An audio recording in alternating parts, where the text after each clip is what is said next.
Star Chamber by H.B. Fyfe, originally published in Amazing Stories, March 1963. Narrated by Tom Trussel. At the roar of landing rockets, Quasmin's first impulse was to dash out to the hilltop to scan the skies. When he left his shack, however, he did so cautiously, carrying a small telescope salvaged from the crack-up of his own ship. This planet was so far beyond the Terran sphere of exploration that he feared the newcomers might not be human. He was surprised to sight the spaceship settling about half a mile away in the vicinity of the wreck. The lines seemed to be Terran. "They picked that spot on purpose," he muttered. "Couldn't be somebody after me, could it?" There was no lack of good reason for the law to be after him. In the first place, the battered hull out there had not belonged to him. In the second, the authorities might be trying to find out what had become of the original crew. Quasmin could not answer that even if he wanted to. A corpse was difficult to locate in interstellar space. He took advantage of the cooling period after the ship had touched down to make his way through the scrubby growth that resembled a forest except for the purplish color of the drooping fronds. He found a good spy point on a low hill and settled down to watch. In due time, the airlock within Quasmin's view opened. A single spacesuited figure climbed clumsily down the ladder, paused to glance about, and walked a circuit of the ship as if to survey the terrain. Apparently deciding that nothing dangerous flew or crept in the vicinity, the spacer returned to the base of the ladder to remove his suit. He dropped it there, hitched at his belt, suggesting to Quasmin the weight of a weapon, and began to stroll across the turf of springy creepers toward the wreck. Quasmin followed as sneakily as he could. Passing the strange ship, some instinct told him that it was now unoccupied. The whole attitude of the spacer had suggested a man as much alone as Quasmin himself. The latter temporarily abandoned his skulking pace to walk boldly where he might be seen by any crew members on watch. No activity resulted. Keeping one eye on the distant figure, Quasmin moved toward the spacesuit at the foot of the ladder. Just as he was about to reach out for it, the air took on the resiliency of sponge-covered springs and thrust his outstretched hand right back at him. "Force shield," he growled. "Damn." Probably set to his voice as some such code. "Well, I can't get closer, but it proves he must be alone."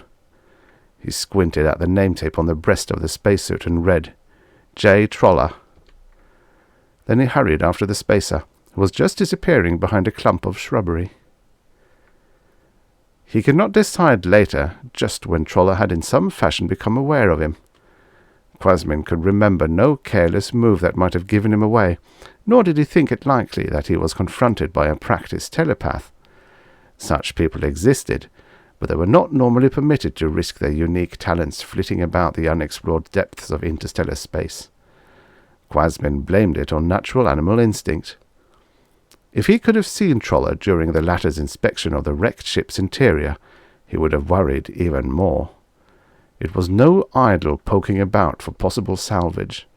The spacer spent over an hour examining those compartments accessible without the use of a torch to burn away crumpled metal and plastic bulkheads.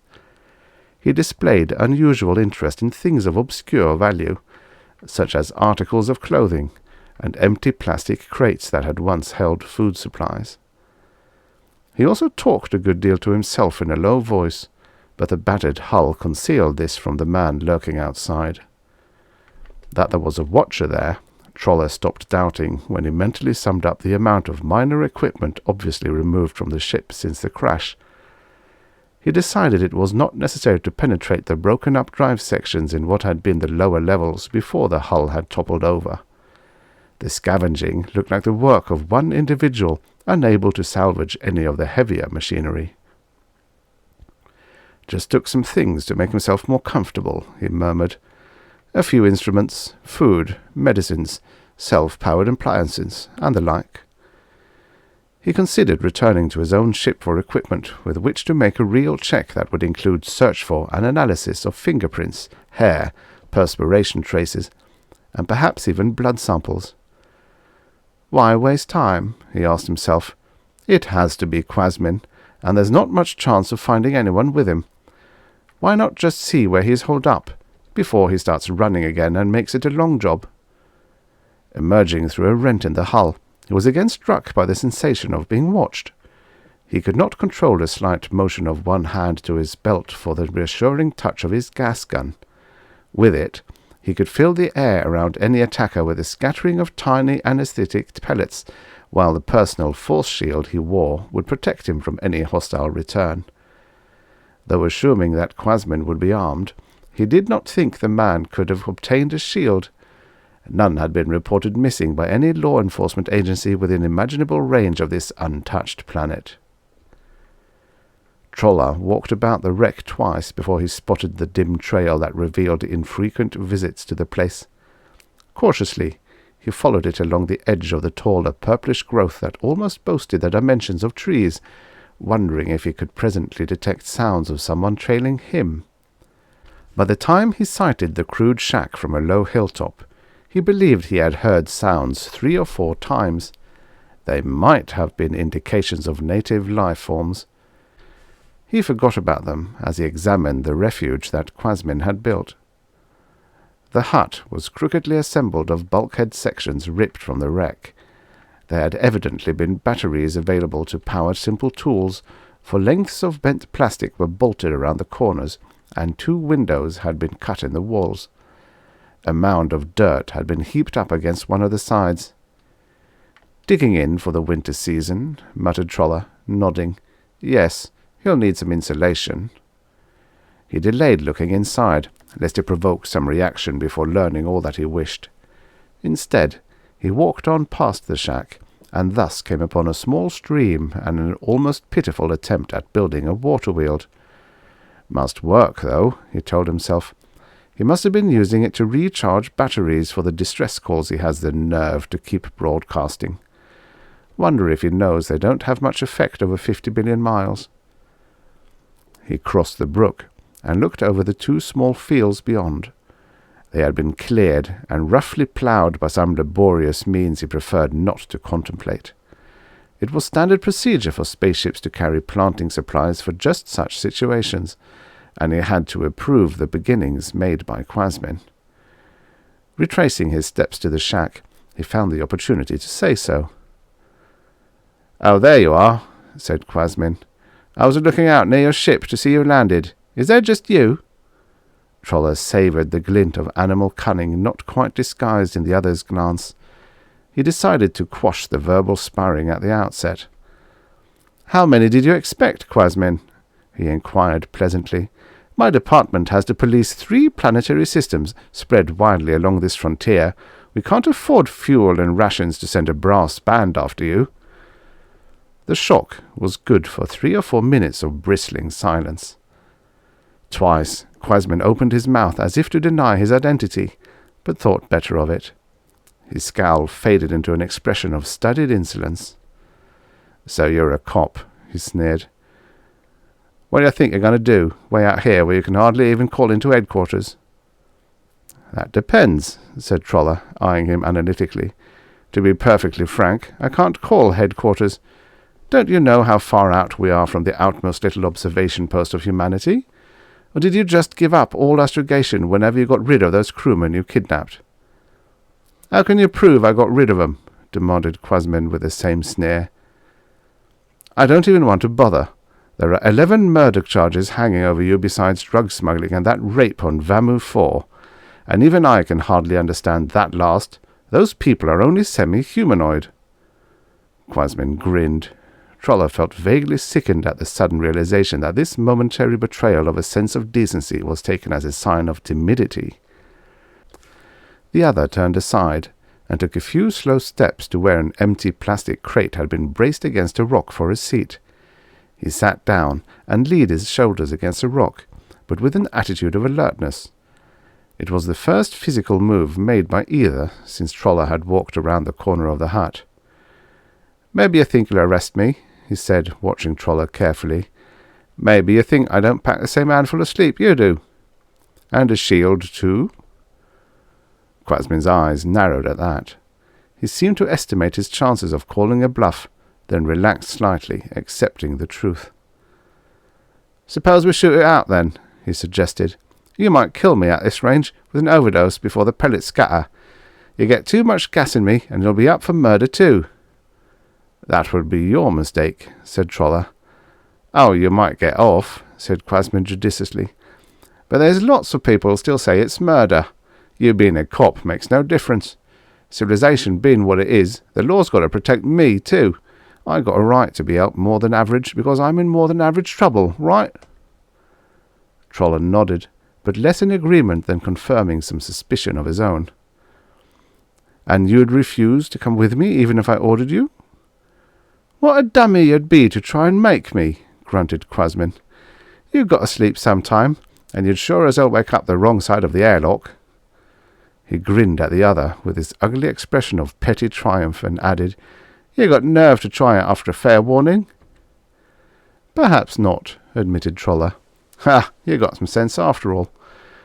Why don't you just go away and let me alone? Nobody ever gave you a bunch jurisdiction out here.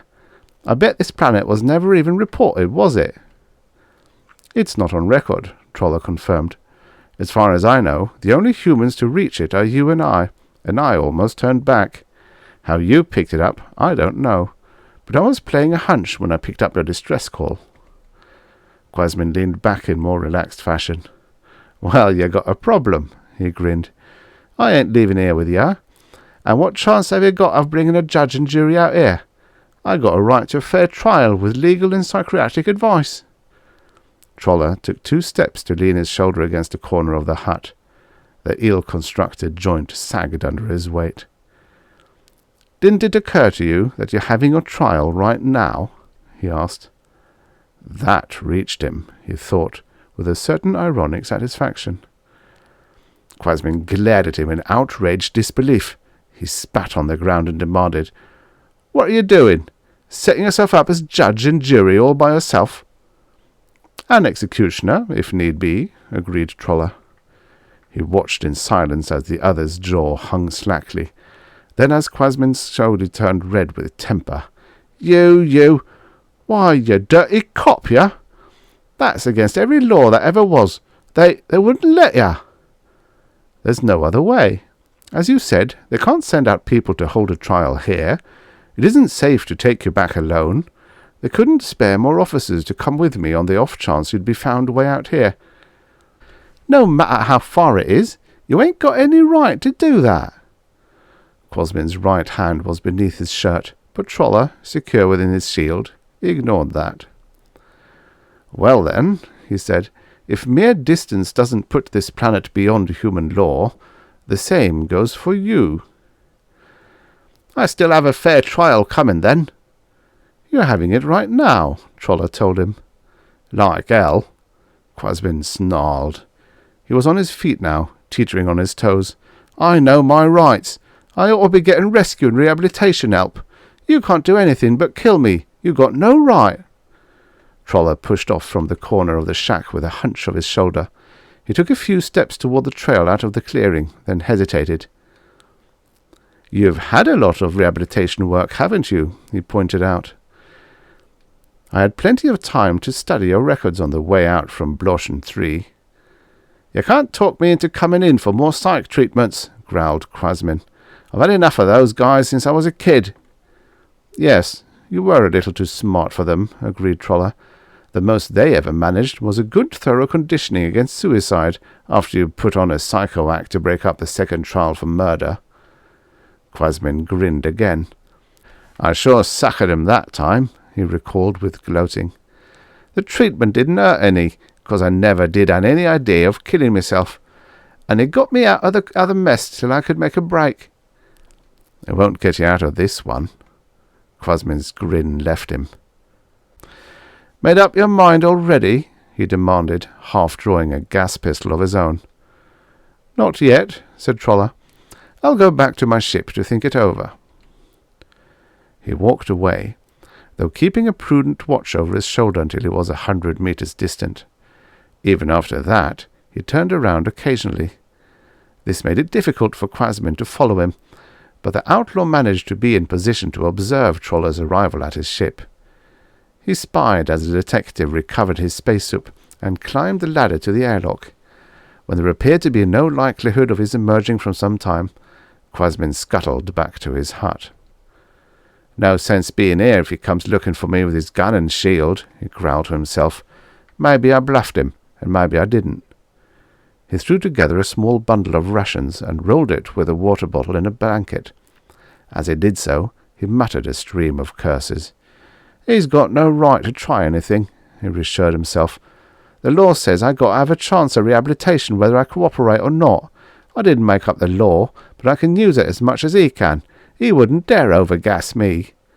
His anger helped him start out at a brisk pace. In less than 3 hours he reached an area of rough cliff-broken hills where there were caves that would take Troller weeks to check.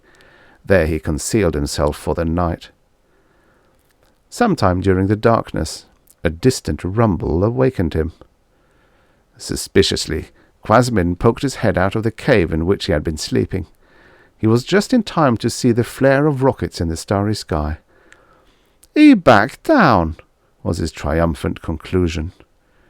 He watched the flaring light until he was satisfied that Troller was making for space and not for another landing place.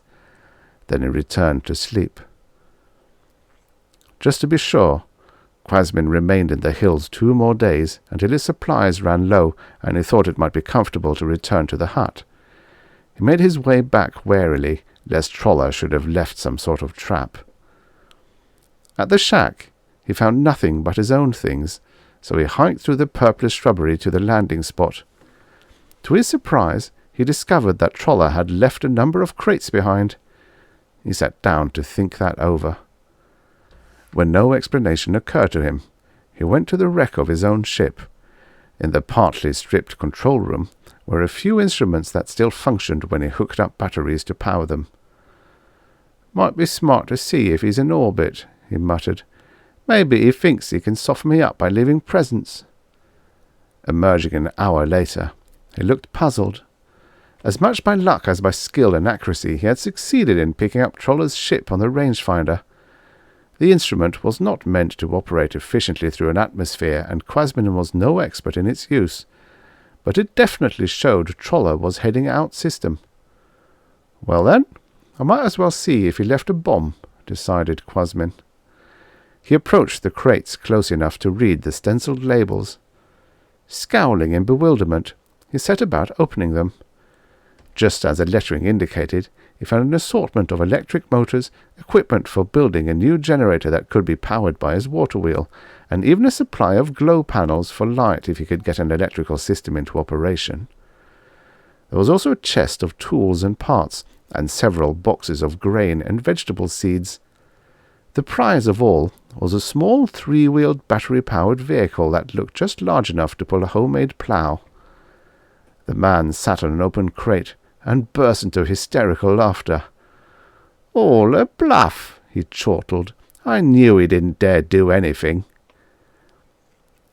It was after he staggered to his feet to haul the little machine from its crate that he found Troller's note attached to the handlebar.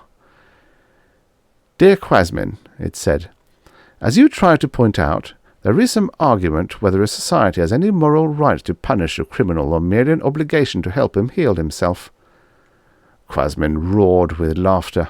He looked up at the clear sky. "That's right, Troller. I'm sick, and don't you forget it." "On the other hand," he read on, "an individual owes support to the society that protects his right. I think a breach of the contract by one party nullifies it for the other too. Think that over, Troller."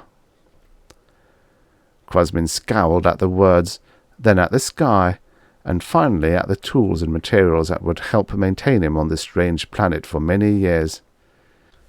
"Years and years and years," he muttered, glancing about at the hanging purplish fronds in the silent background.